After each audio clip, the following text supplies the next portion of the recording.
Bismillahirrahmanirrahim. Assalamualaikum warahmatullahi wabarakatuh. Bismillah, walhamdulillah, wala hawla wala quwata illa billah, asyhadu an la ilaha illallah, wa asyhadu anna Muhammadar abduhu wa rasuluh. Alhamdulillahirabbil alamin. Bapak Ibu sekalian, kita bersilaturahmi kembali pada malam Jumat tanggal 21 Oktober. Malam ini dalam kajian rutin, kajian kitab Al-Hikam bersama Ustadz Cecep Taufik Rahman. Pada malam hari ini kita menginjak bab ke-16. Untuk mempersingkat waktu, mangga Ustadz di kawitan.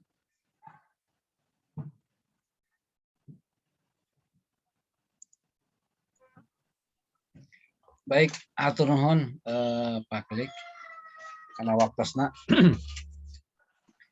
A'udzu billahi minasyaitonir rajim. Bismillahirrahmanirrahim. Rabbi shrah li sadri wa yassir li amri. Uqdatam min lisani yafqahu qawli. Rabbi zidni ilma warzuqni fahma bi rahmatika ya arhamar rahimin.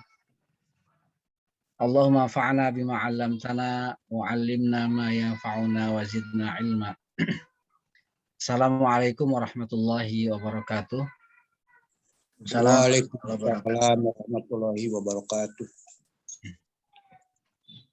Alhamdulillah, salatu wassalamu ala Rasulillah Muhammadin bin Abdillah wa ala alihi wa ashabihi wa mawalah, amma ba'd. Bapak Ibu, jamaah tadarus kitab Al-Hikam karya Ibnu Athaillah Sakandari dengan syarah Dr. Muhammad Said Ramadan Al-Buti, ulama dari Syria. Alhamdulillah pada malam hari ini kita dapat melanjutkan tadarus kita memasuki hikmah yang ke-16 ya. Di mana hikmah yang ke-16 ini juga sama masih terkait erat dengan hikmah yang kemarin ya, dan juga hikmah yang sebelumnya, bahwa Allah Subhanahu wa taala berkuasa untuk menutup seseorang dari ma'rifat kepadanya. Baik, kita bacakan hikmah yang ke-16. Ini sebetulnya Bapak Ibu, hikmah ini ya yang ditulis oleh atau yang disusun oleh Dr. Ramadan Al-Buti ini adalah rangkaian yang menurut beberapa sumber ini adalah terdiri dari 9 hikmah digabung menjadi satu. Jadi kalau versinya Dr. Ramadan Al-Buti, Al-Hikmah yang ke-16 ini sangat panjang ya. Kalau dalam kitab-kitab lainnya itu sangat pendek, sebab ini dipecah-pecah menjadi 9 hikmah. Jadi ini hikmah ke-16 ini kalau disusunkan dengan sumber lain, ini sampai ke hikmah ke-25 gitu ya. Maka kita lihat nanti penjelasannya, saya kira ini tidak mungkin kita jelaskan sekaligus pada malam hari ini. Kita menggunakan pembagian yang lain-lain ya, di mana hikmah ini terdapat 9 hikmah. Nanti kita lihat malam ini ya berapa hikmah yang bisa kita baca ya secara pelan-pelan untuk kemudian nanti dapat kita pelan-pelan juga kita coba fahami bersama-sama ya. Baik, bismillahirrahmanirrahim. Qala al-musannifu nafa'allahu bi'ulumihi fid dharaini amin. Musannif, pengarang kitab ini, telah berkata, mudah-mudahan Allah Subhanahu wa taala memberikan manfaat atas ilmu beliau baik di dunia maupun di akhirat. Kaifa yutasawwaru ayyuhjibahu syai'un wa huwa alladhi azhara kulla syai'in.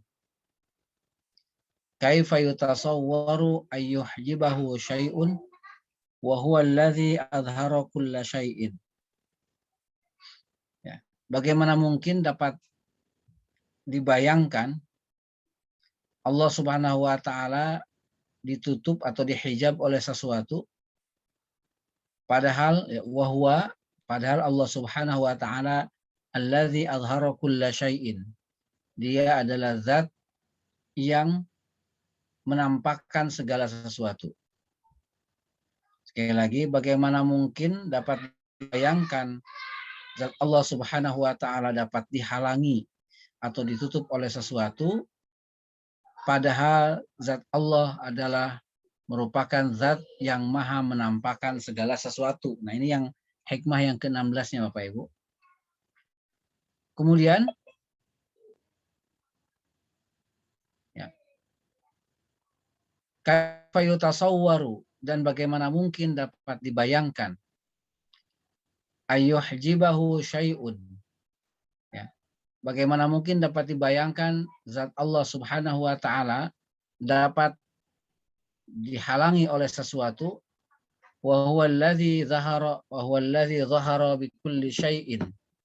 Padahal zat Allah Subhanahu wa taala itu ya merupakan zat yang nampak pada segala sesuatu.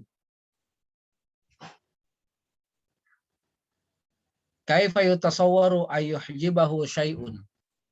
Yang berikutnya, kaifa yutasawwaru ayyuhjibahu syai'un wa huwa alladzi zahara fi kulli syai'in.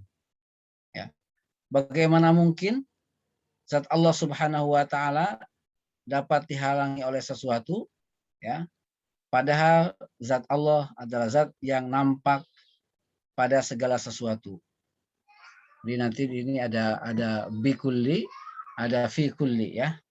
Dan berikutnya kaifa yutasawwaru, ini Bapak Ibu, kaifa yutasawwaru ayyuhjibahu syai'un.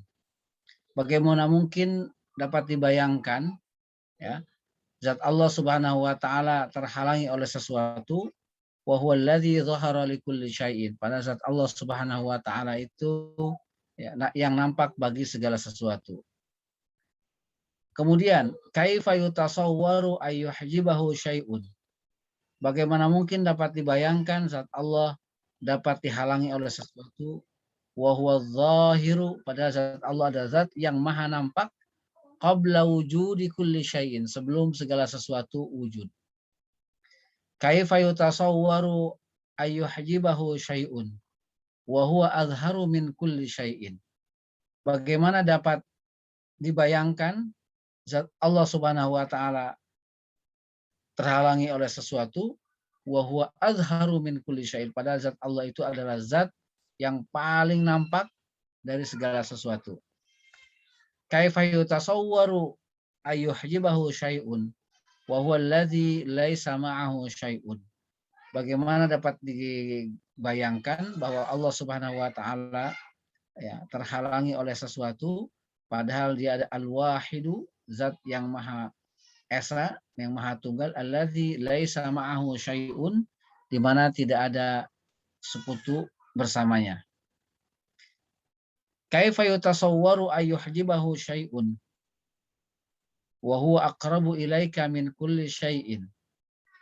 Bagaimana mungkin dapat dibayangkan zat Allah Subhanahu wa taala terhalangi oleh sesuatu, wa huwa aqrabu, padahal zat Allah Subhanahu wa taala zat yang paling dekat ilaika kepadamu, min kulli syai'in, dari segala sesuatu.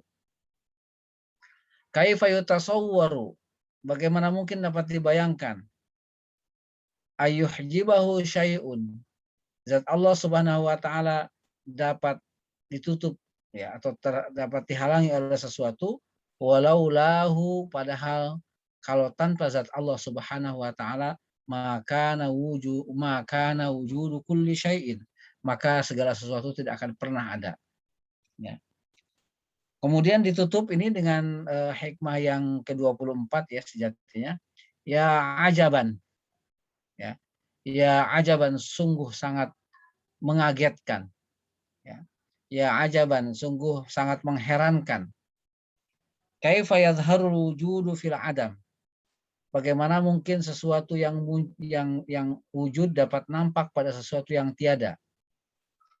Am kaifa yasbutu al hadisu, atau bagaimana mungkin ya sesuatu yang hadis ya, bisa ada man lahu wasful qidam, pada zat yang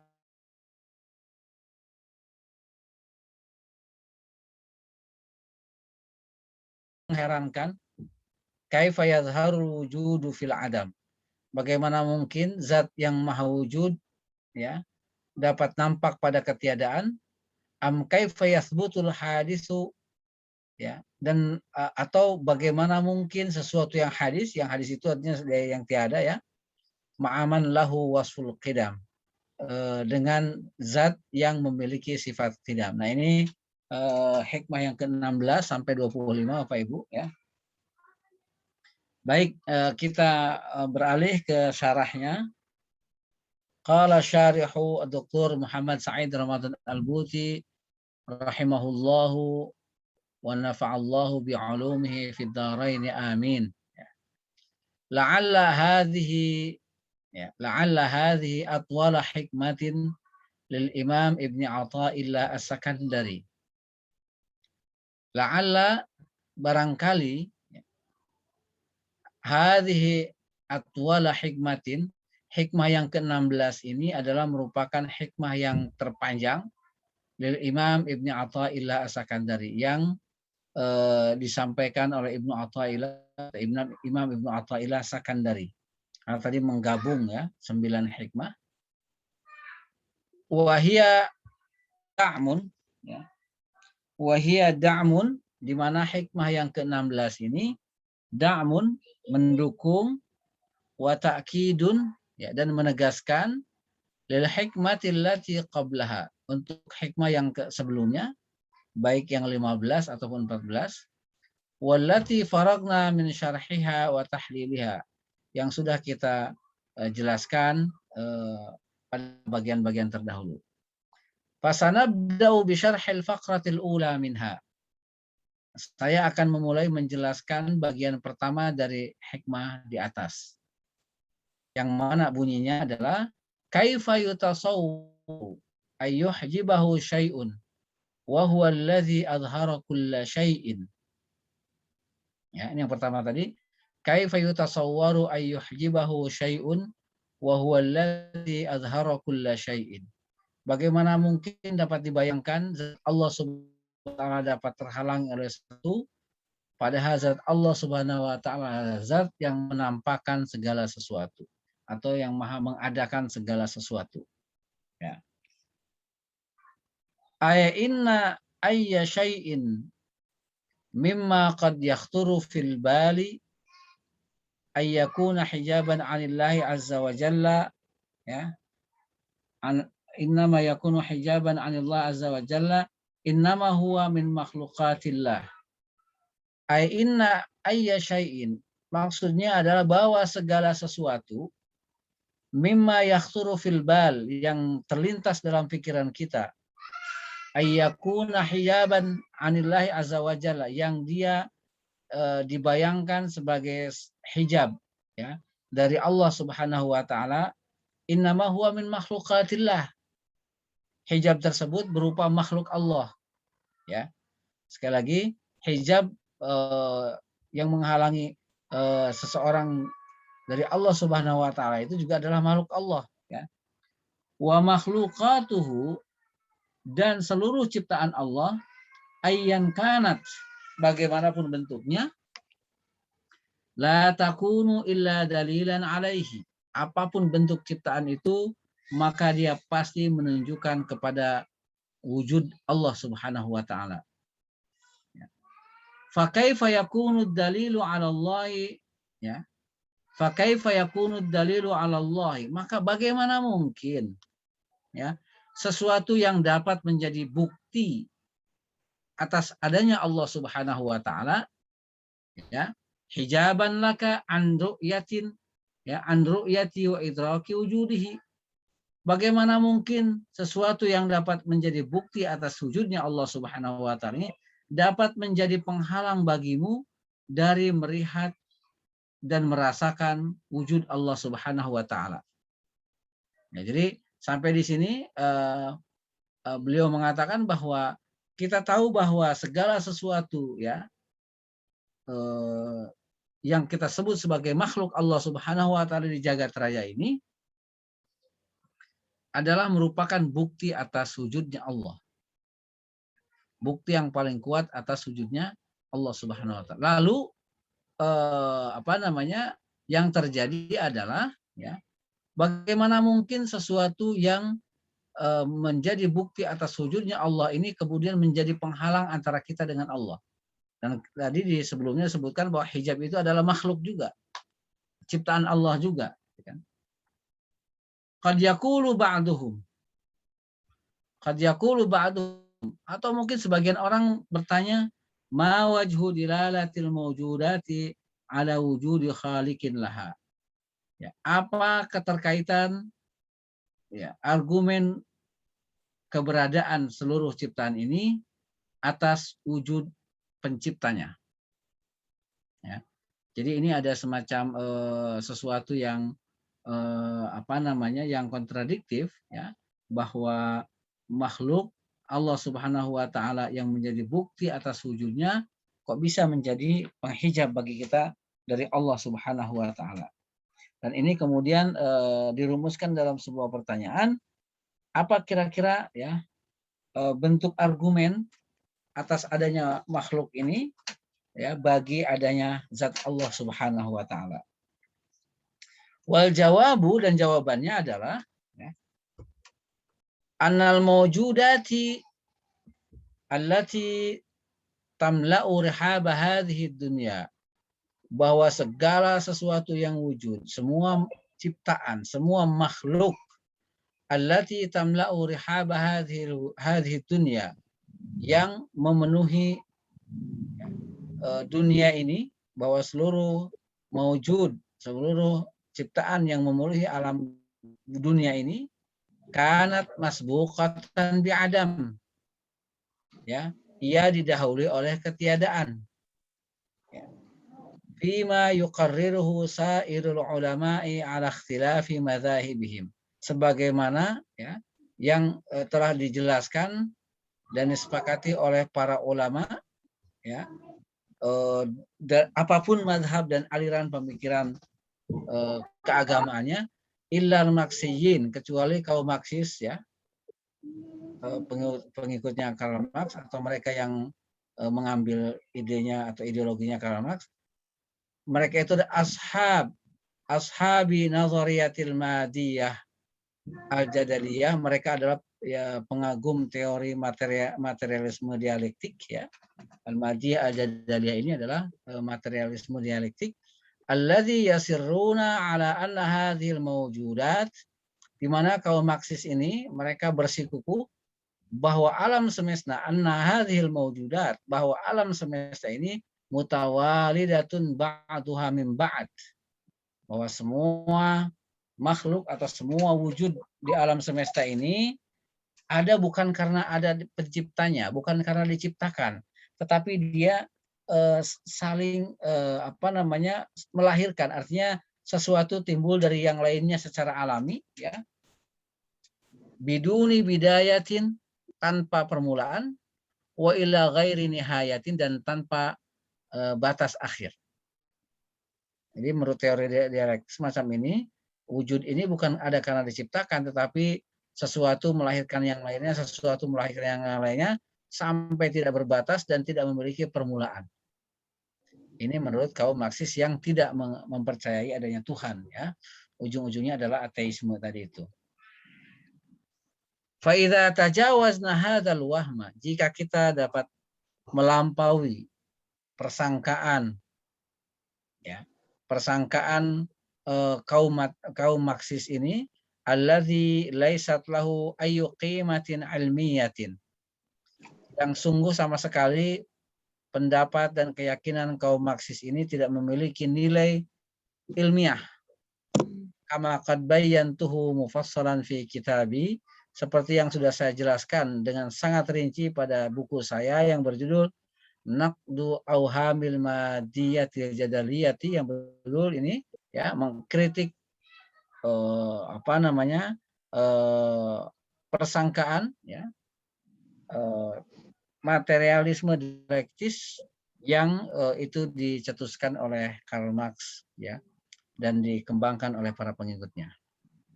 Wa alimna, dan kita semua mengetahui anna hadhil mukawwinati, di mana semua wujud di alam jagat ini kulluha ya atau kullaha semuanya kanat ma'dumatan fima madha, bahwa semua ciptaan ini pada awalnya adalah berasal dari ketiadaan. Nah, jadi kalau kita berpendapat begitu, terutama Ahlussunnah wal Jamaah, bahwa seluruh alam semesta ini berasal dari ketiadaan, dari ketiadaan mutlak yang kemudian Allah adakan pada masa tertentu sehingga alam semesta ini menjadi ada. Fi ahdin minal uhudil ghabirah. Ya, pada suatu ketika yang tidak dibatasi, yang kita tidak tahu kapan waktunya. Jadi alam jagat raya ini berawal dari ketiadaan, kemudian Allah ciptakan dari tiada itu menjadi ada. Summa wujidat, kemudian alam semesta itu menjadi ada. Ya. Fa inna minal badahati ya. Fa inna minal badahati bimakanin, maka sangat rasional, sesuatu yang otomatis kita pahami. Badahat itu dulu pernah kita jelaskan ya, sesuatu yang tidak perlu argumentasi. Dari kenyataan bahwa alam semesta ini berawal dari tiada kemudian menjadi ada, ya, maka rasional kita ya atau akal kita akan mengatakan annantiqalaha minal adami ila naqidihi wa huwa wujud, bahwa peralihan alam semesta ini ya dari ketiadaan menuju kepada lawan ketiadaan yaitu wujud, ya tawaqqafu ala amilin kharijiyyin, ya dia bergantung pada faktor luar, ya saya tawaqqafu ala amilin kharijiyyin, jadi beralihnya sesuatu dari tiada menjadi ada ya, sangat bergantung pada faktor eksternal. Yatasabbabu anhu hadzal intiqal, di mana faktor eksternal ini menjadi penyebab adanya pergerakan atau perubahan dari tiada menjadi ada atau kemudian dari ada menjadi tiada. Jadi ada faktor eksternal, bukan dengan dirinya seperti dikatakan oleh kaum Marxis tadi. Idil aslu, sebab prinsip dasar itu adalah baqa'u ma kana ala ma kan. Sesuatu itu akan tetap pada kondisinya semula. Ini kaidah logika ya, baqa'u ma kana ala ma kan. Sesuatu yang sudah ada pada awalnya A, kan, maka dia akan tetap ada pada posisi A itu ila ayyadhara hadzal amilu al kharijiyyu, sampai kemudian terbukti ada faktor eksternal ya yang muncul di sesuatu itu, alladzi yuhawwilu ma kana ila naqidi al-hal allati kana 'alaiha, sampai kemudian munculnya sesuatu yang menyebabkan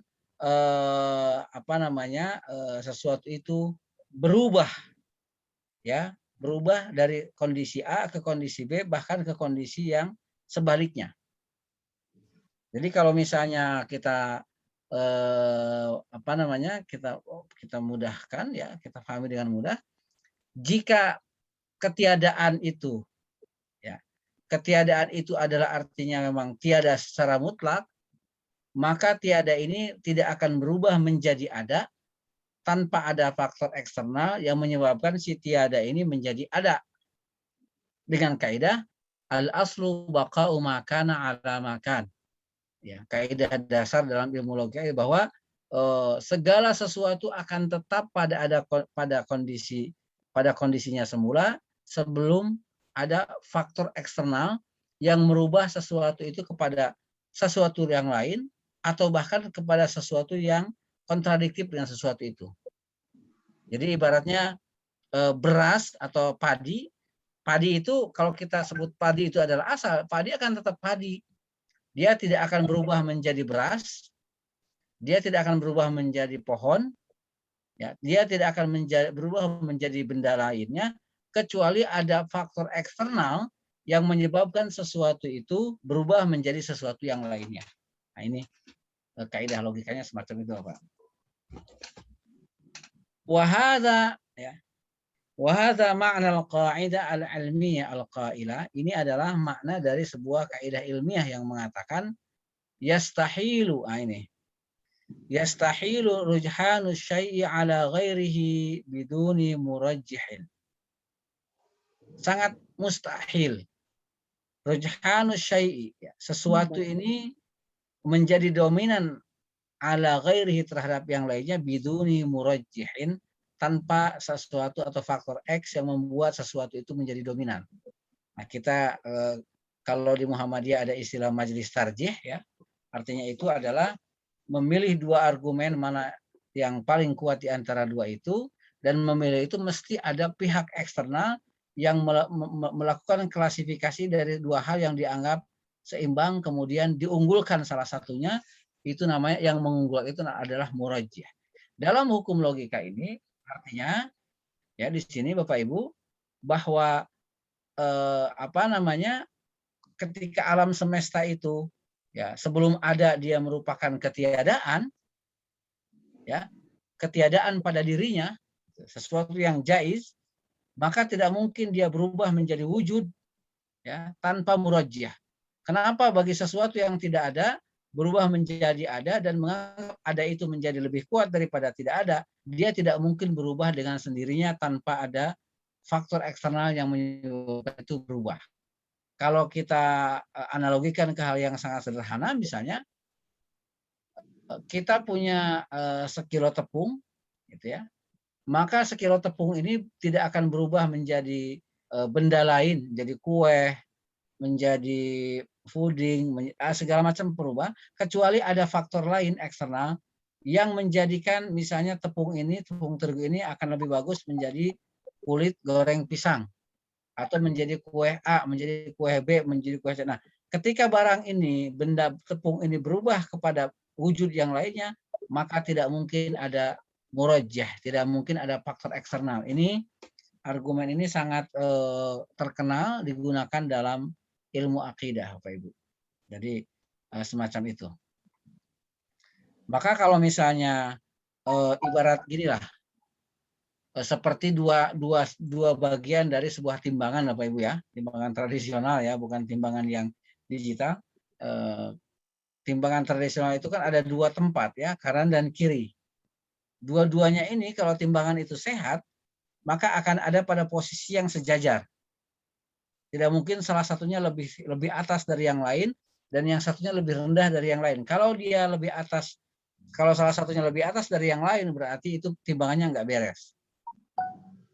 Atau ya, timbangan yang kanan bisa jadi lebih berat jadi yang kiri ketika kita mengisi yang kanan itu dengan sebuah mangga misalnya. Sementara yang kiri kita tidak berikan batu timbangan, maka yang kanan akan menjadi lebih berat daripada yang kiri sebab ada buah mangga yang kita letakkan di tempat timbangan itu. Nah, keberadaan buah mangga di tempat itu ini namanya adalah murajjih, di mana menjadikan timbangan itu yang asalnya sejajar ya menjadikan yang kanan lebih berat daripada yang kiri.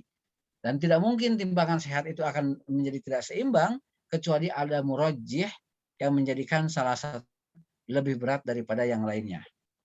Ya. Faidza arafna, kita lanjutkan. Faidza arafna hadhil qa'idata. Jika kita sudah memahami kaidah ini, wa faradna annal khaliqa jalla jalaluhu ghairu mawjud. Kalau kita sudah mengetahui kaidah tadi bahwa tidak mungkin sesuatu dari tidak ada mewujud menjadi ada karena dirinya. Ya, dia pasti ada murajjih tadi itu.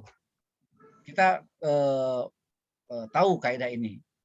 Tapi di sisi lain wa faradna annal khaliqa jalla jalaluhu ghairu mawjud. Di sisi lain kita mengumpamakan bahwa Allah Sang Maha Pencipta ini tidak ada. Ya. Jadi teori tadi kita pegang tapi kemudian kita mengumpamakan bahwa zat Allah itu tidak ada. Idzan ya, Bapak Ibu, fal mafrud, maka seharusnya jika sesuatu itu tidak mungkin berubah kepada kondisi lain tanpa yang lain, harusnya antabqa hadhil awalim al-mawjuda fi tayil adam. Maka seharusnya alam jagat raya yang hari ini nyata-nyata ada di hadapan kita, kita rasakan kehadirannya, harusnya dia tetap pada kondisi adam, kondisi ketiadaan. Ya. Karena tadi itu tidak mungkin sesuatu dapat mengada dengan dirinya. Wa alla yujad, ya, wa alla yujada minha syai'un, dan tidak mungkin di alam semesta sesuatu yang menjadi ada. Ya. Id inna kaffatal adami al-mutlaq kanat hiya sabiqah war rajihah. Karena kalau kita ibarat sebagai timbangan, kaffatal adam al-mutlaq, bahwa ketiadaan yang absolut, ya, kanat hiya sabiqah war rajihah. Pada timbangan itu, ya, ketiadaan itu sudah merupakan faktor yang paling kuat daripada faktor keberadaannya. Makanya dia tetap pada posisi ketiadaannya. Tidak mungkin berada atau menjadi ada kecuali dengan faktor tadi itu.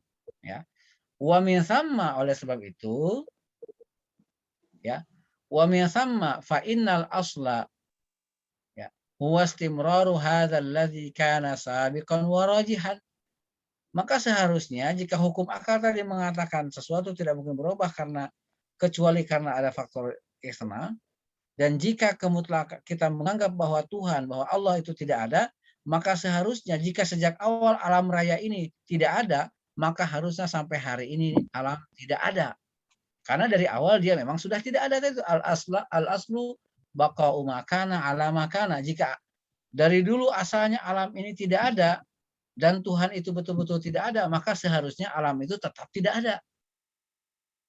Ala halihi, ya, dalam kondisi ketiadaannya, wa alla ya'turahu ayu tahawulin ila naqidi, dan tidak boleh dia bergerak menuju sesuatu kondisi bahkan yang bertentangan, yaitu dari tidak ada menjadi ada. Ini kan sangat kontradiktif, ya. Dia sudah dari awalnya tidak ada kemudian menjadi ada, ya kan? Sangat kontradiktif, maka dia tidak mungkin terjadi dengan dirinya sendiri. Li'anna alladhi sayadfa'uhu ila dzalika, ya, ghairu mawjud. Sebab faktor yang akan menjadikan sesuatu dari tidak ada menjadi ada itu tidak ada. Kita asumsikan tadi, kita umpamakan, kita membuat asumsi bahwa Allah itu tidak ada. Dengan demikian, karena Allah tidak ada, maka seharusnya jagat raya ini tidak ada. Sebab dari awal jagat raya ini sudah tidak ada. Nah, buktinya jagat raya ini yang tidak ada menjadi ada, itu karena adanya faktor eksternal, ya, di mana Allah Subhanahu wa taala mengadakan yang tiada menjadi ada tersebut, ya. Kita lanjut, Bapak Ibu, ya. Lakinna nazarna, tapi kalau karena kita berpikir, kita perhatikan, fawajadna, maka kita temukan annal adama, ya, bahwa ketiadaan itu ulghiya, dianulir, wahalla mahallahu alwujud, ya. Di ketiadaan mutlak tadi dianulir kemudian berubah menjadi sesuatu yang ada, ya. Ai annal adama tahawwala ila wujudin, yaitu di mana alam ini sudah berubah dari tidak ada menjadi ada. Ini yang kita rasakan, gitu kan? Ini yang kita rasakan, alam yang tidak ada berubah menjadi ada. Idzan, ya, la budda ayyakuna dzalika bi fi'li fa'il. Kalau seperti itu keadaannya, di mana alam yang tidak ada kemudian menjadi ada, ya, menjadi sesuatu yang kontradiktif dengan asalnya, ini la budda ayyakuna dzalika bi fi'li fa'il. Mengadanya alam dari ketiadaan ini disebabkan oleh, ya, faktor X yang menjadi subjek daripada perubahan itu. Wa illa la batalat qa'idat al-aslu baqa'u ma kana ala ma kana madam al-amilu al-kharijiyyu ghairu mawjudin. Jika demikian, ya, artinya sesuatu itu dari tidak ada tidak mungkin berubah menjadi ada dengan dirinya sendiri, maka postulat yang tadi itu batal, tidak berlaku apa itu, bahwa sesuatu itu akan tetap berada pada kondisinya semula, ya, selama faktor eksternal itu ya tidak ada. Ya, jadi ini akan batal kaidah ini kalau kita menganggap bahwa alam raya ini ada dengan dirinya sendiri, gitu ya. Kemudian Bapak Ibu rahimakumullah, wa nahnu 'indama nujabuhu al-mulhid bil ablad al-wadih. Dan kita wa nahnu 'indama ya nujabuhu al-mulhid bid dalil, atau indama nujabihu, ya maaf, wa nahnu indama nujabihu al-mulhid bid dalil al-ablad al-wadih ala wujudillah, maka kami atau kita ketika menghadapi keyakinan kaum ateis ya, dengan argumen yang jelas, yang nyata ala wujudillahi, terhadap keberadaan Allah Subhanahu wa taala, nadzkuru lahu awalan hadzal dalil.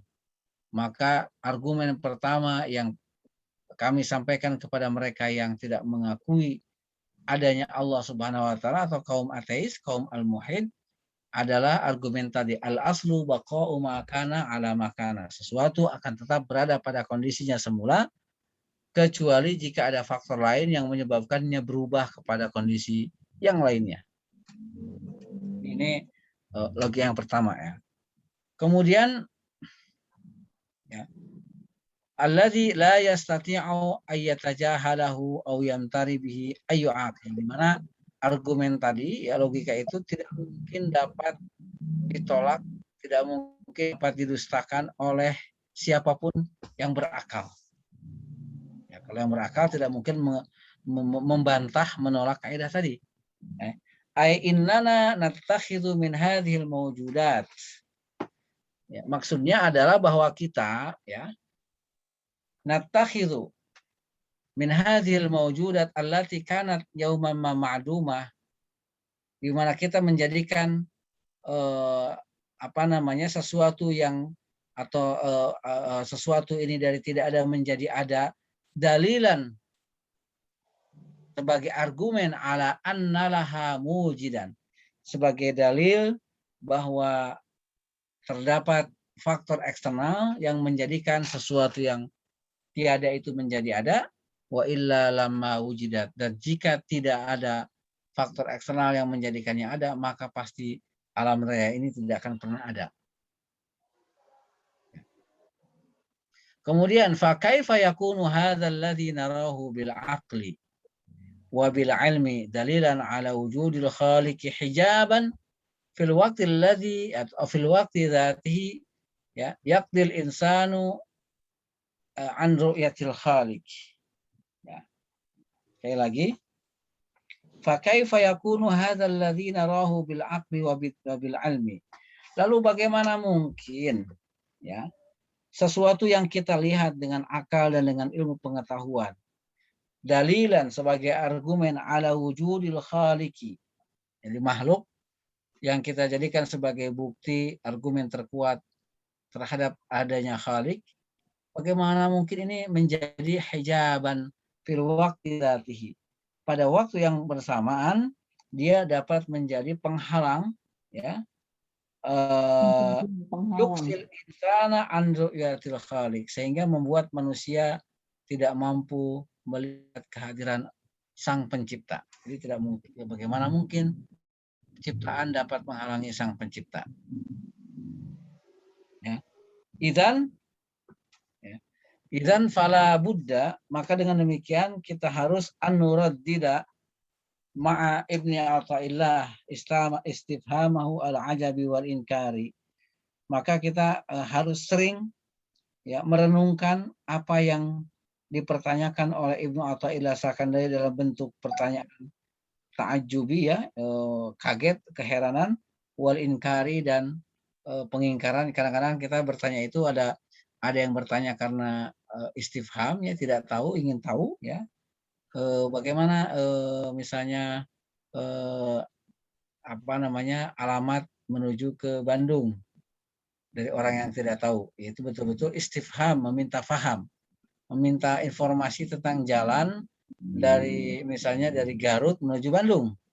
Tapi ada bentuk pertanyaan, pertanyaannya itu adalah pertanyaannya itu sebetulnya menolak, ya, menolak sesuatu yang tidak masuk akal, bukan karena ingin tahu, tapi menyangkal, justru inkari, ya. Misalnya pertanyaan sesuatu yang dianggap tidak rasional. Bagaimana mungkin, misalnya kan, bagaimana mungkin seorang kiai korupsi, nah gitu ya. Bagaimana mungkin seorang kiai korupsi? Bagaimana mungkin orang soleh tidak masuk surga? Nah, itu pertanyaan-pertanyaan yang berbentuk inkari. Jadi menunjukkan pengingkaran terhadap sesuatu dalam bentuk pertanyaan. Dan ini banyak di dalam Al-Quran. Ya. Misalnya afala ta'qilun, ya, afala yang zuruna ilal ibli kaifa khuliqat, dan lain-lain. Kemudian wa an naqula ma'ahu. Kemudian setelah kita merenungkan apa yang disampaikan oleh Ibnu Athaillah dalam hikmah ke-16 ini, kita bisa mengatakan hal yang sama, ya. Seperti yang dikatakan oleh Ibnu Athaillah Sakandari, ya. Kaifa yutasawwaru ayyuhjibahu Allah, ya. Kaifa yutasawwaru ayyuhjibahu. Bagaimana mungkin dapat dibayangkan, ya, bahwa sesuatu dapat menghalangi Allah, ya, Allah Ta'ala, itu menghalangi Allah SWT. Syai'un, ya, sesuatu itu dapat menghalangi Allah Subhanahu wa taala, wa huwa allazi azhara kulla syai'in. Padahal Allah Subhanahu wa taala yang membuat segala sesuatu menjadi nampak. Sementara zatnya sendiri bisa dihalangkan dari orang sehingga orang lain tidak bisa mengenal zat Allah Subhanahu wa taala. Ya. Wan natijatu hiya, kesimpulannya adalah, ya, annahu la yumkinu li ayyin minal mawjudati, bahwa tidak mungkin wujud apapun di jagat raya ini ayyakuna hijaban. Tidak mungkin seluruh mawjud yang ada di jagat raya ini menjadi penghalang an syuhudillahi wal imani bihi, untuk menyaksikan kehadiran Allah Subhanahu wa taala, wal imani bihi, dan untuk beriman kepada Allah Subhanahu wa taala. Idz inna wujudahu, karena bahwa sesungguhnya keberadaan sesuatu tersebut, ya, asarun, ya. Asarun itu merupakan bukti, ya, min asari wujudillahi azza wa jalla, atas bukti atas keberadaan Allah Subhanahu wa taala. Fa yakunul asaru, ya. Fa kaifa yakunul asaru, maka bagaimana mungkin, ya kan, sesuatu yang merupakan bekas atau tanda bagi sesuatu yang lainnya, hijaban, menjadi penghalang, duna syuhudi al-mu'athiri, menjadi penghalang untuk dapat menyaksikan wujudnya zat, ya, yang memberikan asar terhadap sesuatu tersebut, ya kan.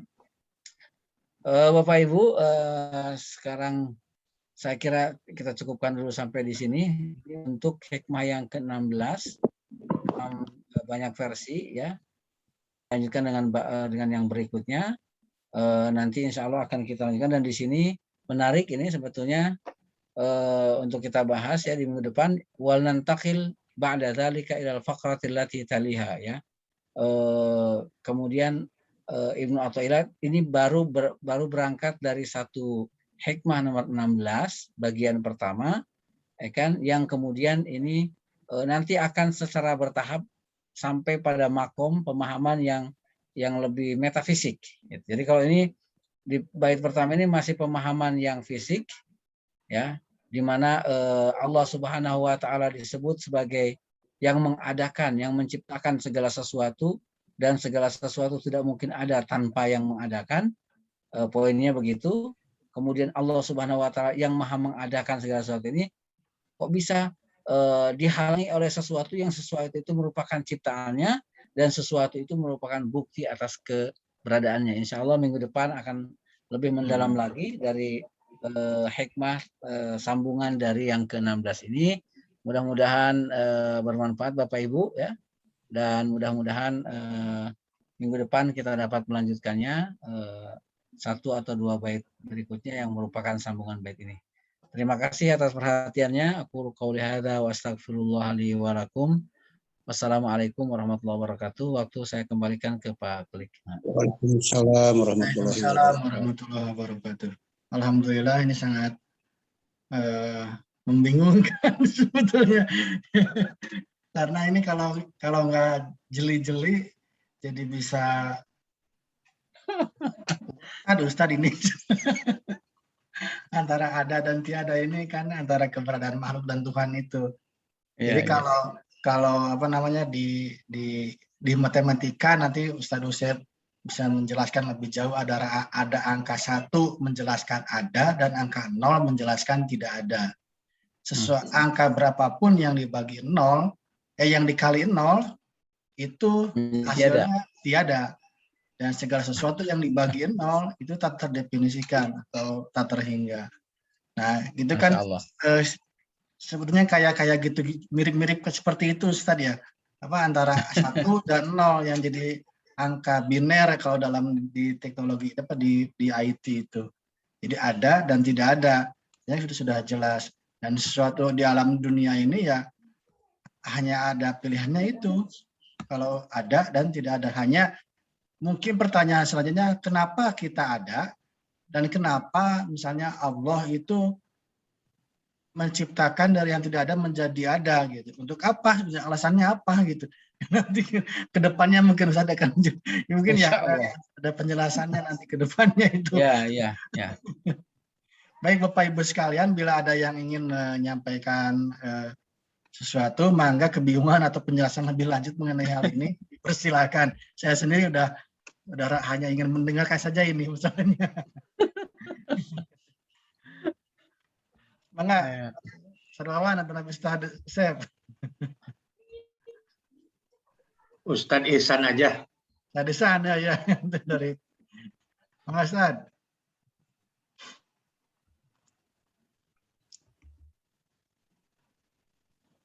Ini ada yang ngechat kalau file PDF-nya ada, bisa hubungi saya, nanti saya share atau saya share di sini ya. Iya, mungkin begitu. Mangga Bapak Ibu pilih ayano boleh disampaikan.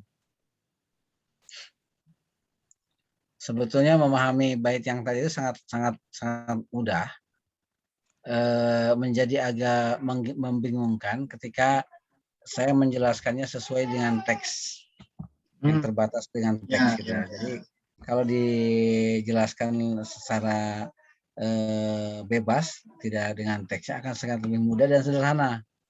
Ya, karena tadi ada beberapa istilah yang digunakan oleh Dr. Albuti ini berulang-ulang, gitu ya.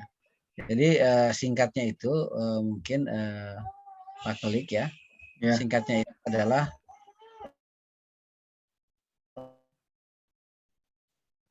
kemarin itu kan di antara wujud kekuasaan Allah itu adalah Allah menjadikan sesuatu terhijab darinya, gitu ya. Nah, kemudian pertanyaannya itu adalah hijab ini kan pertanyaannya dia makhluk atau bukan? Ya. Ya kan? Jadi kita ini hanya mengenal antara makhluk atau khalik. Kalau dia makhluk berarti khalik. Kalau dia khalik berarti bukan makhluk. Nah, pilihannya yang menghijab kita dengan Allah itu, ya, dia itu makhluk atau khalik? Ya tentu jawabannya adalah makhluk. Dan makhluk itu, keberadaan makhluk itu menjadi bukti atas keberadaannya Allah. Nah, gitu. Tapi di sisi lain disebutkan bahwa Tapi Ustadz, maaf sebelumnya. Ya. Tadi kan makhluk itu bukti dari keberadaannya Allah gitu. Kalaupun tanpa ada makhluk, ya Allah itu tetap ada kan, seperti itu sebetulnya. Betul. makanya sebetulnya kalau dalam ilmu tauhid ya, yang disebut dengan burhan dalam kitab tauhid itu disebut dengan adillah ala isbat wujudillah, misalnya argumen untuk menetapkan wujud Allah. Jadi kemudian dijelaskan bahwa Allah itu tanpa argumen kita pun tetap ada gitu. Tapi yang kita lakukan itu adalah bagaimana menjelaskan, gitu kan? Menjelaskan atau melakukan rasionalisasi terhadap wujudnya Allah. Allah tidak perlu argumen, tidak perlu bukti bagi wujudnya. Yang butuh argumen dan bukti atas wujud Allah itu adalah kita. Maka kita harus memahami ada bukti-bukti keberadaan Allah itu dari yang Allah berikan. Nah, itu salah satunya tadi. Salah satunya hukum akal yang mengatakan bahwa sesuatu tidak mungkin mengadakan dirinya sendiri. Sesuatu itu butuh faktor eksternal untuk untuk mengadakan dirinya sendiri. Sebab kaidah tadi, sesuatu itu akan berada pada kondisinya semula tanpa ada kalau tidak ada pihak ketiga yang merubahnya kepada kondisi yang lainnya. Nah, alam semesta ini kan kondisi semulanya apa? Kan tidak ada, gitu ya. Alam semesta itu kondisi awalnya tidak ada, kok bisa jadi ada? Nah, gitu. Padahal hukum akal mengatakan dengan ruang dan waktu sebelumnya tadi ya. Bagaimana? Berhubungan dengan ruang dan waktu. Ya, mungkin nanti bisa dijelaskan ini oleh Pak Klik dan Dr. Ihsan kira-kira seperti apa. Tapi yang jelas sesuatu berubah dari sebuah eksistensi ke eksistensi lainnya itu tidak mungkin terjadi kecuali dengan adanya faktor eksternal. Nah, ini yang berbeda dengan yang difahami oleh kaum ateis. Jadi alam ini berawal dari ketiadaan, kemudian berubah menjadi ada, ya tidak mungkin dia oleh dirinya sendiri, kan gitu. Jadi itu sebetulnya bagian ini masih sangat mudah dipahami. Nah, nanti ke bagian berikutnya akan akan lebih meningkat kepada penjelasan dengan menggunakan istilah-istilah tasawufnya. Kalau ini masih istilah masih terlihat bahwa Ibnu Al-Sakandari ini mutakalim asy'arinya masih terlihat di sini, gitu ya. Tapi kemudian nanti bertahap akan sampai pada penjelasan pendekatan sofistiknya, kan begitu. Ya. Barusan ada yang mau ini bertanya? Ya, mangga. Pak Klik mungkin. Maaf, Ustaz. Ya, enggak. Jadi memang agak susah juga ya tadi memahami. Hanya minta penjelasan ya Ustaz dari sisi bahasa gitu. Karena itu kan di hikmah ke-16 itu tadi sampai ke 25 bahkan ya dengan kalimat awal yang hampir sama kan ya. Kaifat nah itu. Tapi di ujungnya itu yang beda-beda. Jadi ada yang fi kulli syai'in, dan seterusnya. Jadi secara bahasa gitu, makna-makna tersebut kira-kira yang bisa artinya sehingga membedakan dari kalimat demi kalimat sehingga juga menjadi penjelasan. Itu yang pertama. Yang kedua kan memang dulu kita mempelajari yang waktu SD lah gitu. Adanya Allah itu adanya alam begitu. Ya. Tapi belakangan juga memahami bahwa sebenarnya kan sekalipun tidak ada alam begitu atau tidak ada ciptaan, Allah mah tetap ada gitu kan. Ya. Jadi tidak terikat oleh apa yang ada di alam gitu ya. Betul. Nah itu barangkali bisa lebih dijelaskan lagi Ustaz. Enggak? Ya, baik. Pak Klik langsung aja. Iya, mangga Ustaz. Ya, atur nuhun Pak Haji Usep. Ya memang di sini unik. Seperti kita itu mengungkapkan sesuatu yang maknanya itu satu, tapi bisa diungkapkan dalam berbagai gaya bahasa. Misalnya kalau dalam Al-Quran itu fabi ayyi ala rabbikuma tukadziban, ya kan? Sampai 32 kali diulang, tapi kemudian menjelaskan sesuatu, misalnya Allah yang menciptakan langit dan memberikan nikmat, fabi ayyi ala, Allah yang menciptakan lautan, fabi ayyi. Jadi kira-kira seperti gaya bahasa begitu. Tujuannya satu aja sebetulnya. Tujuannya menjelaskan bahwa Allah yang memberikan segala sesuatu, segala kenikmatan, tapi kemudian manusia banyak mendustakan kan gitu.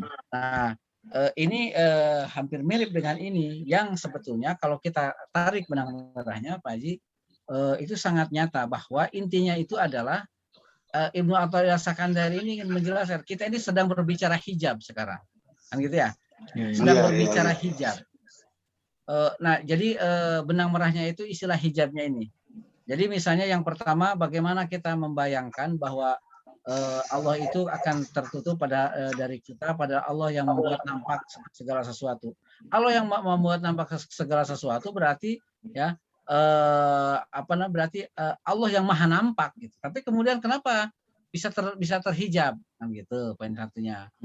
Kemudian yang keduanya misalnya bagaimana mungkin Allah itu dapat terhalang dari kita ya kan, pada Allah Subhanahu wa taala bisa sangat nampak dengan apapun yang diciptakannya. Jadi segala sesuatu dapat mengantarkan memahami kita kepada Allah Subhanahu wa taala. Itu yang bikulli syai'. Kemudian yang ketiganya bagaimana kita ini tidak akan terhijab dari Allah pada Allah Subhanahu wa taala itu nampak pada segala sesuatu. Nah, ini mulai yang disebut dengan wahdatus syuhud itu kalau dalam tasawuf ya. Jadi bagaimana melihat alam semesta ini bukan sebagai alam semestanya, gitu kan? Meskipun kita melihat pohon, melihat binatang, segala macam, yang kita lihat ada sesuatu yang dibalik alam semesta ini. Ya, jadi meskipun tidak nampak zatnya, tetapi lihat penciptaannya, kita sudah jelas memahami bahwa adanya pohon ini adalah karena adanya Sang Pencipta. Tapi kemudian disebutkan dia akan terhijab dari kita, kan gitu. Jadi itu yang ketiga. Kemudian misalnya beliau menyebutkan bagaimana Allah itu akan terhalangi dari kita ya, padahal Allah itu ya sangat nampak sebelum segala sesuatu itu ada. Kemudian yang berikutnya bagaimana Allah itu akan terhijab dari kita pada Allah itu ya yang maha nampak dari segala sesuatu, gitu kan. Kemudian, nah ini, kaifa yutasawwaru ayyuhjibahu syai'un wa huwa aqrabu ilaika min kulli syai'. Bagaimana mungkin Allah yang maha dekat ya bagi kita kemudian bisa dihijab oleh sesuatu. Ya itu. Ya, ujung-ujungnya ke hijab. Kemudian bagaimana mungkin wujud Allah itu dapat terhijab dari kita ya, yang padahal kalau Allah tidak menciptakan segala sesuatu, maka segala sesuatu tidak akan pernah ada. Artinya ini sebetulnya yang tadi itu, ini bukan pertanyaan dari orang yang tidak tahu, tapi pertanyaan kok bisa terjadi ada orang yang terhijab dari Allah Subhanahu wa taala. Nah, gitu ya.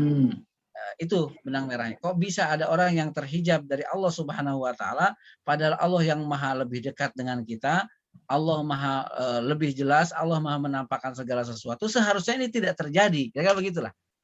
Seharusnya tidak terjadi ada orang yang kemudian terhijab dari Allah Subhanahu wa taala. Gitu kan.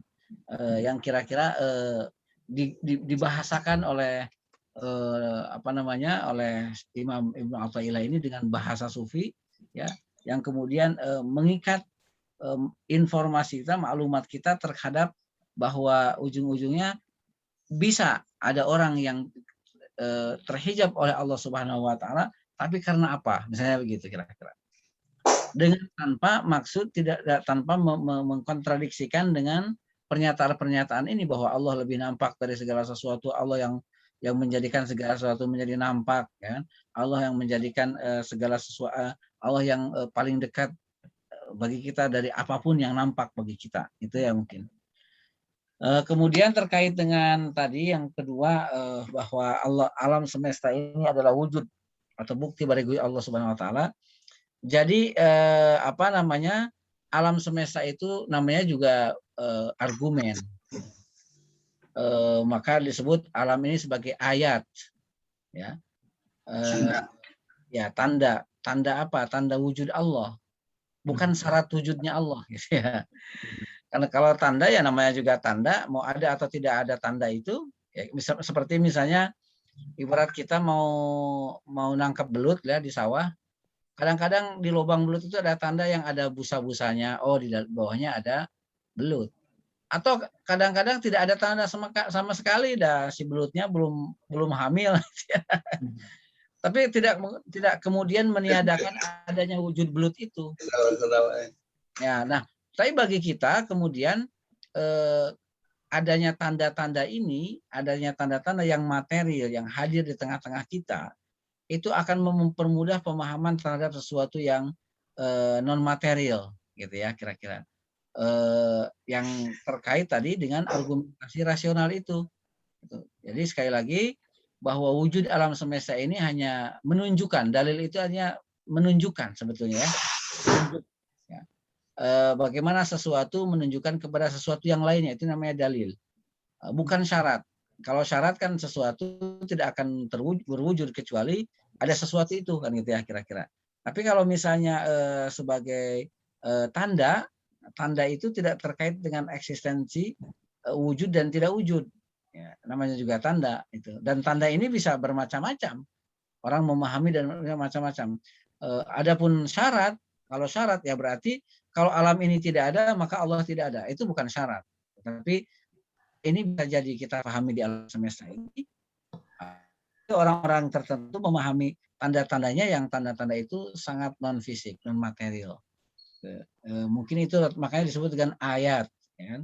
Wa min ayatihi misalnya an khalaqakum min anfusikum wa min ayati khalqus samawati wal ardh. Jadi di antara tanda-tanda adanya Allah itu adalah penciptaan langit dan bumi. Wa min ayatihi ya ikhtilafu alsinatikum wa alwanikum. Perbedaan bahasa dan warna kulit. Jadi ayat, semuanya ayat gitu. Bukan wa min syuruti wujudihi tapi wa min ayati. Itu tanda-tanda, kalau kita menyebutnya tanda kebesaran. Misalnya wa min ayati di sana itu adalah wa min ayati wujudihi, tanda-tanda kewujudan zat Allah Subhanahu wa taala. Mungkin itu Pak Haji yang dapat kami. Sami-sami. Ustadz, ini di kolom chat ini Kang Ustadz Hartono Ihsan memberikan pertanyaan, mohon penjelasan Pak Kiai mengenai fana dalam konteks tasawuf. Kemudian dari Ibu Yuyun, Assalamualaikum, apa ada hubungannya sifat wajib yang harus kita imani dengan sifat jaiz Allah, maunya Allah sesuai dengan kehendak Allah? Ini sambungan dari pengajian subuh ini. Ya. Mana Ustaz? Ya, baik. Jadi makna fana dalam dalam dunia tasawuf itu gampangnya ya seperti air yang kita kocok dengan minyak. Gitu ya. Apa yang terjadi kalau air kita aduk dengan minyak, maka eksistensi bukan air yang kayak susu itu apa? Atau susu lah kita kan ya. Kayak susu atau soda ya. Pokoknya begitu kita aduk dengan air atau katakanlah seperti garam lah gampangnya malah. Garam atau gula itu kan punya eksistensi dia, punya volume, punya ukuran ya kan, punya bentuk. Itu punya wujud. Manusia juga begitu. Manusia punya volume, punya bentuk, punya ukuran, punya sifat. Nah, ketika gula itu kita satukan dengan air, maka eksistensinya menjadi hilang di situ. Menyatu dengan air itu. Ya kan? Gula juga begitu. Garam juga begitu. Nah, manusia yang sampai ke fana itu seperti air seperti garam yang hanyut di air atau gula yang hanyut di air. Jadi dia sudah menganggap dirinya ini tidak memiliki eksistensi sebab dia sampai pada kebesaran Allah Subhanahu wa taala. Nah, hanya fana di situ nanti ada yang fana sampai ke itu hulul wal ittihad itu ya.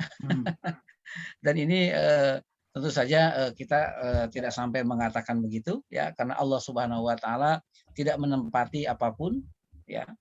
Tidak menempati apapun. Yang kedua, bisa jadi fana itu sampai ke wahdatul wujud itu. Jadi menganggap dirinya tidak ada, kemudian melebur dengan zat yang maha qadim, dia tidak ada. Maka kemudian keluar kata-kata satu hal itu ya, bahwa ma fil jubah illallah misalnya gitu. Jadi tidak ada yang di dalam jubah ini kecuali. Jadi dia sudah merasa kehilangan wujudnya sendiri seperti wujud air atau gula di dalam air gitu.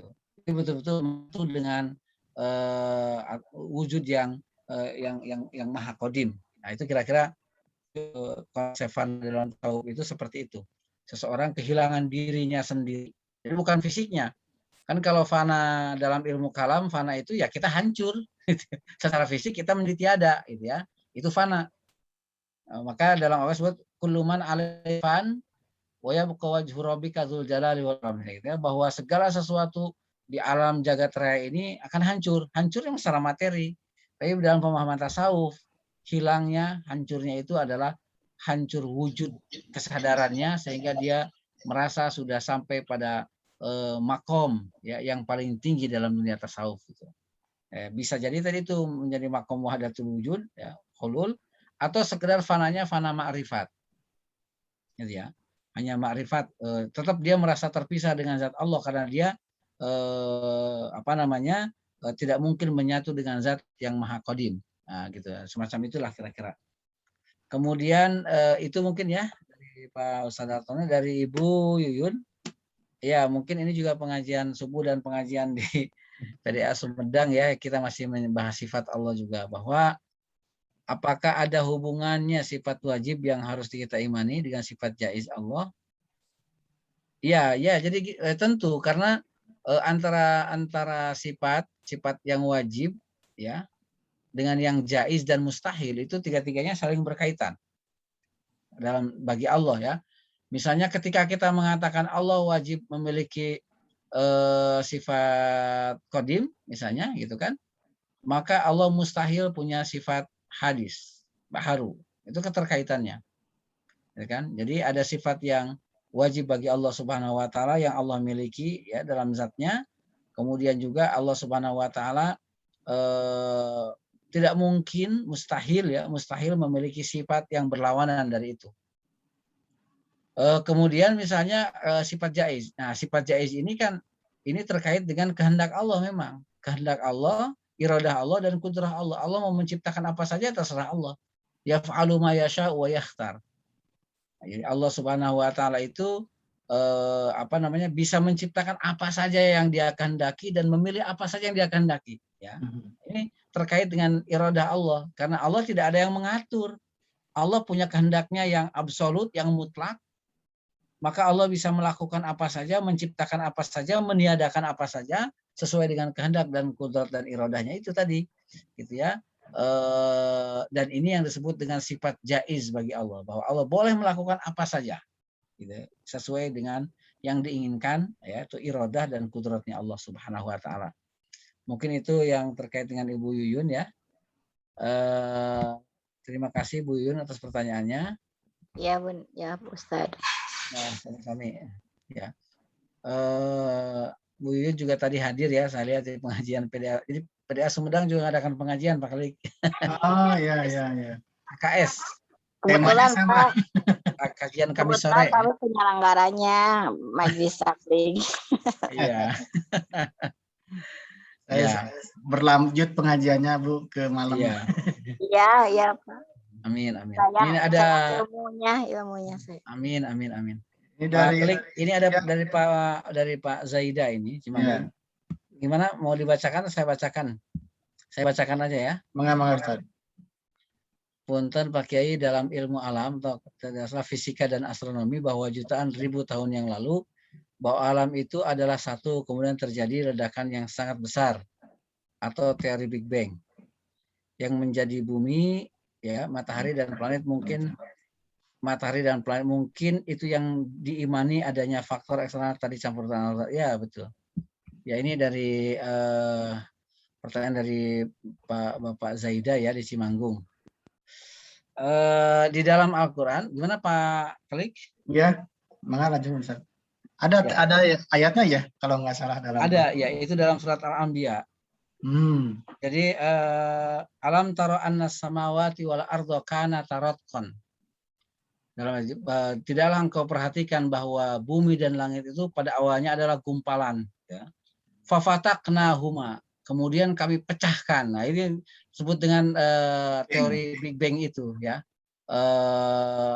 atau dalam bahasa Arab bisa al-infijar al-azim, ya, teori ledakan dahsyat itu, Big Bang itu. Jadi fafataknahuma, kami pisahkan. Nah, ayat ini betul sekali Pak Zaida ya, terkait erat dengan ayat penciptaan alam semesta yang disebutkan di dalam Al-Quran bahwa Allah itu menciptakan alam semesta itu 6 hari ya, 6 masa. Fi ayam ya, 6 hari. Nah, ini ya ditafsirkan oleh para ulama, 6 hari ini bukan hari yang seperti kita pahami hari ini, tetapi masa atau tahapan, gitu ya. Tahapan, di mana tahapan pertama itu yaitu meledaknya gumpalan tadi itu ya, yang sangat panas. Kemudian ada itu kebetulan penjelasannya ya, saya dalam sisi fisika dan geologinya saya kurang memahami istilah-istilahnya, mungkin nanti bisa dijelaskan Pak Klik dan Kang Dr. Ihsan.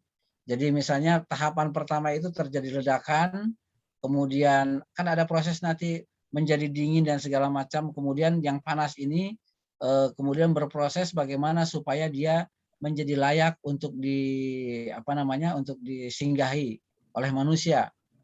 Tumbuhan-tumbuhan itu ada pada tahap kelima, yang kemudian Allah Subhanahu wa taala pada tahap ke-6 bumi ini sudah layak untuk dihuni oleh manusia ya, kemudian Allah menciptakan makhluk-makhluk ya, makhluk-makhluk yang kita kenal hari ini atau makhluk yang sudah punah, dan diantaranya adalah termasuk menciptakan Nabi Adam ya, dan mengirimnya ke atas bumi ini. Jadi memang ini teori ini masih belum ada sanggahan ya terkait relevansinya dengan ayat Al-Quran surat Al-Anbiya itu. Ya, jadi yang memang secara tekstual memang ayat Al-Quran menyebutkan kana rotqon, jadi sebuah gumpalan besar dan panas, fafataknahuma, kemudian kami pecahkan. Nah, ini betul juga seperti kata Pak Zaida ini, bahwa di sini ada campur tangan Allah. Karena persoalannya kalau kita jelaskan menurut ilmu pengetahuan sekarang itu kan sangat materialistik dan ateis, seolah-olah ledakan itu terjadi karena dirinya sendiri kan gitu. Nah, bagi kita fafataknahuma, Allah yang memecahkannya itu. Yang menjadikan teori Big Bang ini terjadi ya, Allah Subhanahu wa taala menghendaki ada proses penciptaan secara bertahap ya, 6 masa itu, yang kemudian dengan cara itu gitu ya. Cara yang sangat rumit ya, yang luar biasa itu, kemudian Allah lah yang menjadikan alam ini sedemikian rupa gitu. Dari tiada menjadi ada, adanya ini berupa gumpalan tadi itu ya, kemudian terjadi Big Bang itu, dan secara berangsur-angsur menjadi alam yang dapat dihuni oleh manusia. Nah, sesuatu menjadi A, sesuatu menjadi B, menjadi C, ini kan tidak mungkin pesanan dirinya. Saya mau jadi bumi gitu kan. Saya mau jadi matahari, saya mau jadi laut, tidak mungkin. Gitu. Bagi kita semuanya itu Allah tugaskan, kamu dari ledakan ini nanti jadi bumi ya, jadi matahari, ini jadi planet-planet, ini jadi bintang gitu kan.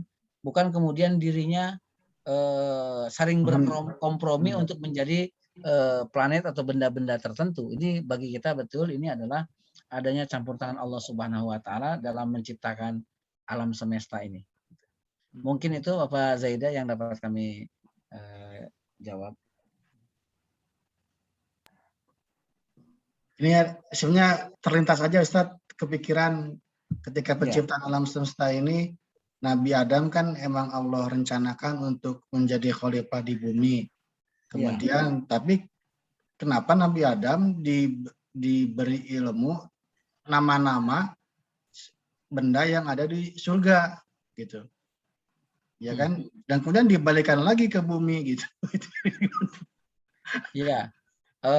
Tidak begitu juga. Jadi Nabi Adam itu kalau kata Al-Baqarah itu wa'allama Adamal asma'a kullaha. Jadi Nabi Adam itu diajari semua nama, semua simbol kullaha, semua, tidak disebutkan hanya di surga itu. Tapi nama segala sesuatu. Ya. Iya, disebutkan al-asma itu kan kata jamak ya, nama-nama yang sangat banyak, tapi ditegaskan kullaha. Kullaha segala nama dan tidak dibatasi hanya sesuatu yang ada di surga saja. Gitu kan. memang ada pendapat-pendapat yang apa namanya, yang sad ya, yang agak nyeleneh gitu, yang mengatakan bahwa Nabi Adam itu dari awal yang dimaksud surga itu bukan surga yang di akhirat itu, tapi dari awal memang sudah ada di bumi. Kayak gitu. Tapi tempatnya yang sangat luar biasa itu yang kemudian disebut dengan surga, ya begitu. Jadi ada ini pendapat sekelompok orang ya, sekelompok aliran dalam Islam, tapi itu disebut sebagai pendapat yang sah. Bahkan misalnya seperti Mu'tazilah. Mu'tazilah itu mengatakan, Pak Klik, surga dan neraka itu belum ada hari ini. Jadi surga dan neraka itu baru ada nanti setelah kiamat, manusia akan dimasukkan ke surga atau ke neraka, baru Allah ciptakan. Sekarang belum ada. Tapi kita Ahlussunnah wal Jamaah melihat ayat-ayat yang sebegitu nyatanya dalam Al-Quran mengatakan bahwa surga dan neraka sudah ada. Surga dan neraka itu sudah ada. Sudah Allah ciptakan, gitu kan. Sudah Allah ciptakan dari semenjak alam semesta ini ada, gitu kan. Kemudian di antara buktinya justru kita mengatakan bahwa di antara bukti bahwa surga itu sudah ada adalah satu, Nabi Adam dulu diturunkan, diciptakan pertama kali di surga. Kemudian Isra Mi'raj Rasulullah melihat surga dan neraka secara langsung, misalnya begitu. Ini bukti-bukti argumen Ahlussunnah wal Jamaah ya, kita yang mengatakan, mengimani bahwa surga dan neraka itu sudah Allah ciptakan, sudah ada. Gitu. Mohon sampai Pak Ustadz Zaida. Ustadz. Ini kaitan tadi teori Big Bang kemudian menjadi alam semesta, bahkan bumi itu kan bagian terkecil dari alam semesta ya. Jauh dibanding planet-planet yang lain. Kadang-kadang timbul ini jadi dalam sebuah diskusi jadi perdebatan. Masa sih gitu Allah tidak menciptakan planet-planet yang lain itu sia-sia gitu. Apakah bumi yang hanya sedikit saja yang jadi perhatian Allah gitu ya? Nah, tempat kan di dalam surat Asy-Syura ayat 29 ini kan disebutkan oleh Allah, wa min ayati khalqus samawati wal ardh wa ma bassa fihima min dabah. Ya, min dabah sih. Di antara ayat-ayat tanda-tandanya yang menciptakan langit dan bumi dan makhluk yang melata yang disebarkan pada keduanya. Nah, bahkan oleh ahli lapan itu ya, Thomas Jamaluddin juga dia menafsirkan bisa jadi itu yang disebar ke langit dan bumi itu adalah ada makhluk-makhluk lain gitu ya. Jadi bukan hanya manusia gitu. Artinya yang mungkin bahkan punya peradaban yang tinggi ya, sekarang kan ribut-ribut dengan UFO dan sebagainya gitu. Jadi apakah mungkin gitu kan, sepertinya ya bukan kita ini masa bumi yang kecil saja itu Allah tuh menciptakan kehidupan manusia gitu ya, atau kehidupan makhluknya itu di sementara makhluk yang besar di selain bumi kan luar biasa banyaknya itu. Di ayat surah 29 ini menunjukkan bahwa ada Allah menyebarkan dabah di situ kan makhluk melata ya, sebar di langit dan di bumi. Apakah mungkin gitu selain bumi ini ada kehidupan yang lain? Ya. Ustaz. Ya, terima kasih Pak Yusuf. Kalau kita bicaranya perspektif ilmu akidah, segala sesuatu itu mungkin. Jadi mungkin itu dalam artian ya bisa ada, bisa tidak ada, gitu kan? Kalau kita menganggap itu sebagai perkara gaib, ya memang kita harus kembali kepada Al-Quran dan Sunnah, gitu kan? Bahkan Pak Haji ada yang mengatakan begini, Allah itu dengan maha kebesaran dan kekuasaannya, masa cuma menciptakan alam segini, kemudian setelah kiamat hancur habis, gitu. Terus ngapain lagi, ya kan? Terus ngapain lagi? Orang sudah masuk surga, sudah masuk neraka, gitu kan, ke tempatnya masing-masing, terus ngapain lagi? Mungkin begini juga, apakah karena bumi yang kecil, orang berbuat dosa di bumi yang kecil dihancurkan alam semesta yang luas kan gitu?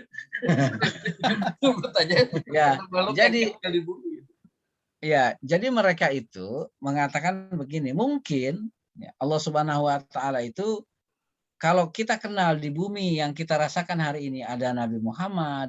Ya, ada Al-Quran, ada manusia-manusia, mungkin di planet lain, di galaksi lain, ada nabi lain, ada Nabi Muhammad yang lain, gitu ada ya. Ka'bah yang lain, ada Ka'bah yang lain. Nah, itu kembali tadi itu Allah Subhanahu Wa Taala tidak mentaklid. Nah, ini bagusnya.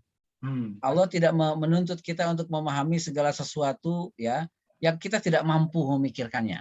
Cukup saja beriman bahwa Allah Subhanahu wa taala itu berkuasa menciptakan apapun, mau menciptakan 1 miliar bumi ya atau 1 miliar jagat raya misalnya, bahkan tidak terhitung oleh angka banyaknya karena Allah Maha Kuasa, dengan caranya Allah sendiri yang kita tidak tahu, begitu. Itu semuanya hak prerogatifnya Allah Subhanahu wa taala yang ala kulli syai'in qadir. Yang jelas adanya alam raya ini pada prinsipnya adalah mumkinat.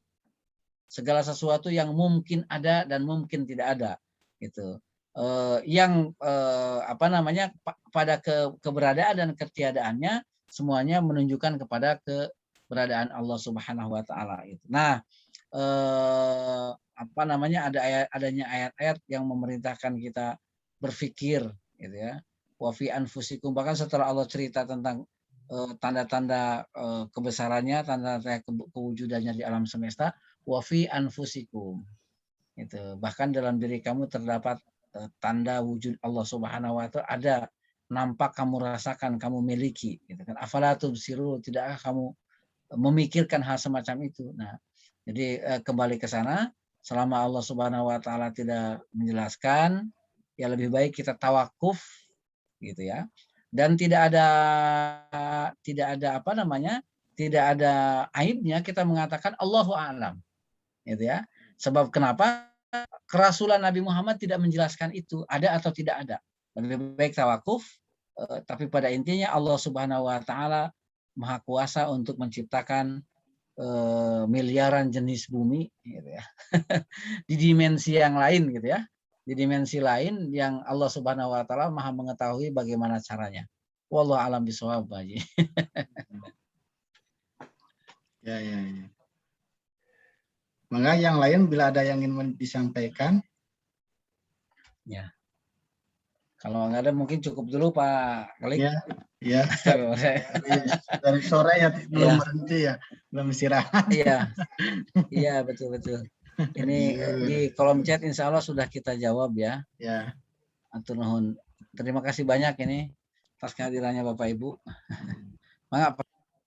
Baik, alhamdulillahirabbil alamin, Bapak Ibu sekalian, pada pengajian malam ini sebetulnya sangat tinggi ini pemahamannya. Jadi jangan sampai kita salah paham dengan yang disampaikan barusan. Jadi alam semesta yang luas ini juga tapakuranen istilahnya.